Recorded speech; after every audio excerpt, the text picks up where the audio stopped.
संजय राऊत तुम्ही रोज महाराष्ट्राच्या भावना दुखवतात त्याचं काय? राऊत तुम्ही संजय राऊत आहात का दाऊद आहात? संजय राऊत देखील मुंबईची दाऊद होऊन वाट लावतायत का? दाऊद ज्या पद्धतीनं पाकिस्तानमध्ये पळून घेतला आणि पाकिस्तानचा आश्रय घेतला, तसं संजय राऊत देखील पाकिस्तानचा मग तुम्ही संजय राऊत आहेत का संजय दाऊद आहेत? हा देखील आम्हाला प्रश्न पडतोय. ज्या पद्धतीनं पाकिस्तान तुम्ही रोज महाराष्ट्राच्या भावना दुखवतात त्याचं काय? आधी त्याचं उत्तर दिलं पाहिजे. राहुल नार्वेकर हे युरोपमधील नॉर्वे नावाचे देश आहे देखील आहेत म्हणून त्यांचं नाव नार्वेकर आहे अहो संजय राऊत तुम्ही संजय राऊत आहात का दाऊद आहात? कारण ज्या पद्धतीनं दाऊदनी मुंबईची वाट लावण्याचं काम केलं त्याच पद्धतीनं संजय राऊत देखील मुंबईची दाऊद होऊन वाट लावतायत का? दाऊद ज्या पद्धतीनं पाकिस्तानमध्ये पळून घेतला आणि पाकिस्तानचा आश्रय घेतला, तसंच संजय राऊत देखील पाकिस्तानचा आश्रय घेतात, रोज पाकिस्तानची प्रवक्तेगिरी करतायत. मग तुम्ही संजय राऊत आहेत का संजय दाऊद आहेत? हा देखील आम्हाला प्रश्न पडतोय. ज्या पद्धतीनं पाकिस्तानची भाषा, पाकिस्तान धार्जिनी भूमिका तुमच्याकडनं केली जाते, त्यामुळं तुम्ही अशी मुक्ताफळं उधळणं शोभत नाही. मी जर विधानसभेत असतो तर जामवंतराव घोटेंचं स्मरण करून पेपर वेट फेकून मारला असता असं संजय राऊत. संजय राऊत यांनी आज पत्रकार परिषद घेत असताना सांगितले की मराठी भाषेमध्ये रोमन लिपी असते.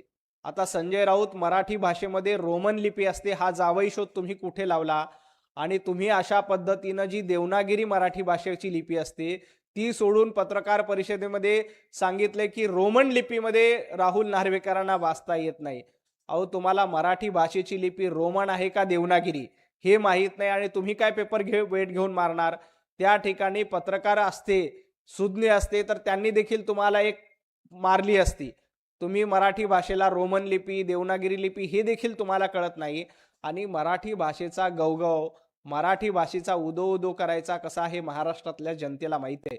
परंतु तुम्ही रोज पत्रकार परिषद घेऊन छत्रपती शिवाजी महाराजांच्या महाराष्ट्रामध्ये अश्लील भाषा वापरता, कमरेच्या खालचे शब्द वापरून जनतेला शिवीगाळ करता, कमरेखालचे शब्द वापरून खासदारांना शिवीगाळ करता, अश्लील शब्दामध्ये शिवीगाळ करून जनतेचा अपमान करता, खासदारांचा अपमान करता.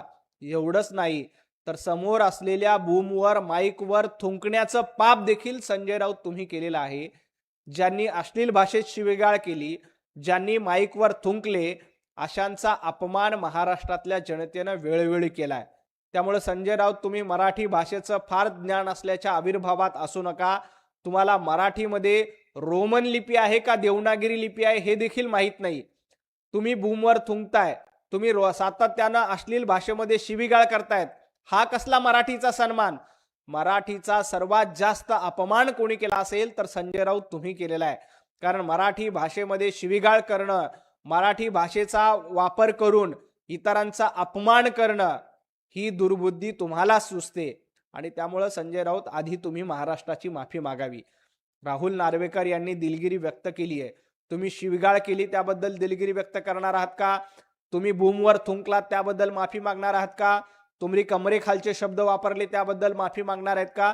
याचं उत्तर जनाब संजय राऊतांनी आधी द्यावं आणि मग इतरांना शहाणपणा शिकवावा.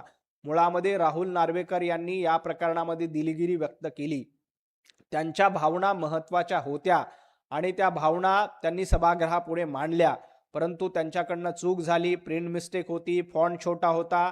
यामुळं त्यांनी या प्रकरणामध्ये महाराष्ट्राच्या विधान भवनात जाहीरपणे दिलगिरी व्यक्त केली.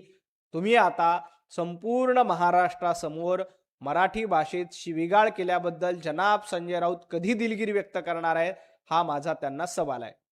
बच्चू कडू म्हणतात दोन्ही शिवसेना एकत्र झाल्या पाहिजे. बच्चू कडू यांना वाटत असेल की दोन्ही शिवसेना एकत्र याव्यात तर हे विधान करण्यापूर्वी बच्चू कडू यांनी एकनाथजी शिंदे यांची परवानगी घेतली आहे का? दोन्ही शिवसेना एकत्र याव्यात यासाठी बच्चू कडू यांनी एकनाथजी शिंदे यांची परवानगी घेऊन हे वक्तव्य केले असेल का? आहे का? मुळामध्ये दोन्ही शिवसेना एकत्र याव्यात असं जर का एकनाथजी शिंदे यांना वाटत असेल तर त्यासाठी आम्ही देखील पुढाकार घेऊ. आमची देखील दोन्ही शिवसेना एकत्र येण्यासाठी पुढाकार घेण्याची तयारी आहे. परंतु बच्चू कडूंनी असं विधान करण्यापूर्वी एकदा एकनाथजी शिंदे यांची परवानगी घेतली का? याचं उत्तर द्यावं. जर का एकनाथजी शिंदे यांची यांना बच्चू कडूंच्या अशा विधानांना परवानगी असेल तर आम्ही देखील दोन्ही शिवसेना एकत्र येण्यासाठी प्रयत्न करायला तयार आहोत. फक्त बच्चू कडूंनी एकदा एकनाथ शिंदेंना विचारलं पाहिजे.